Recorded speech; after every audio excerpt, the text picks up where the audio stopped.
Hello friends, कहिए कैसे हैं आप। कहते हैं कि अगर हमारे मन के अंदर कटु शब्दों का जहर भरा हुआ है तो हमारे मन में अच्छाई नहीं टिक सकती। अगर हम दूसरों के लिए अपने मन में बुराई लेकर बैठे हैं तो हम उनके बारे में अच्छा बिल्कुल भी नहीं सोच पाएंगे।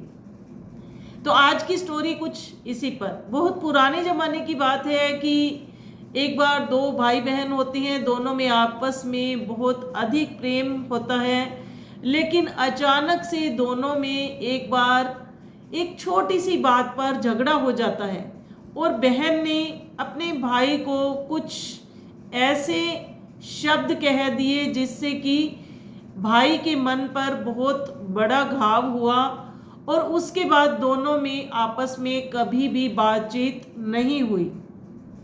दोनों बड़े होते हैं, दोनों की शादी हो जाती है और बच्चे होते हैं और एक दिन से अचानक से बहन क्या सोचती है कि अब मेरी लड़की की शादी रखी गई है, क्यों ना मैं अपने भाई को इस खुशी के अवसर पर निमंत्रण दूं। तो वो ऐसा ही सोचने के बाद अपने भाई के पास जाती है और कहती है कि भैया आपने मेरी लड़की की शादी पर ज़रूर आना है उसे आशीर्वाद देने के लिए। लेकिन भाई ने साफ मना कर दिया क्योंकि वो अभी भी बहुत गुस्से में था, अभी भी उसके जो मन के घाव थे वो भरे नहीं थे। तो बहन को कहीं से खबर मिली थी कि उसका भाई एक संत जी के पास जाता है और उनकी बात बहुत मानता है। तो उसने ऐसा ही किया, वो संत जी के पास जाती है और उनसे हेल्प मांगती है, उनसे कहती है कि मेरी लड़की की शादी है और आप ही मेरे भाई को मनाओ कि वो मेरी लड़की की शादी पर ज़रूर आए।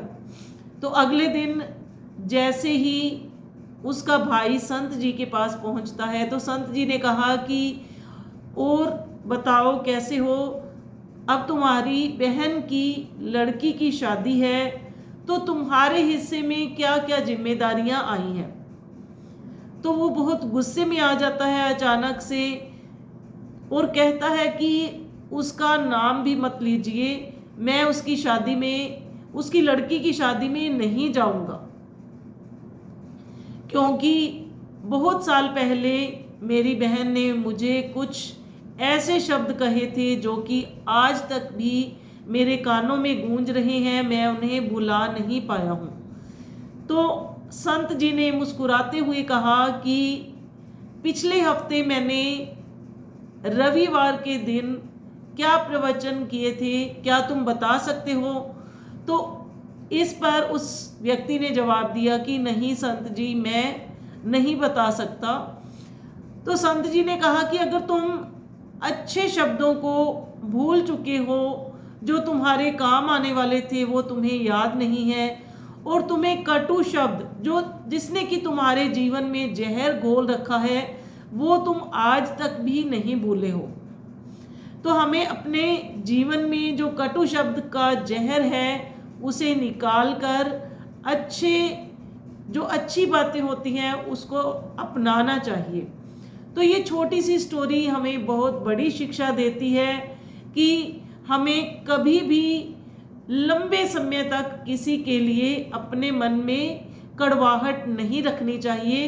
कुछ समय बाद उसे भूलकर हमें वापस अपने रिश्तों को सुधार लेना चाहिए।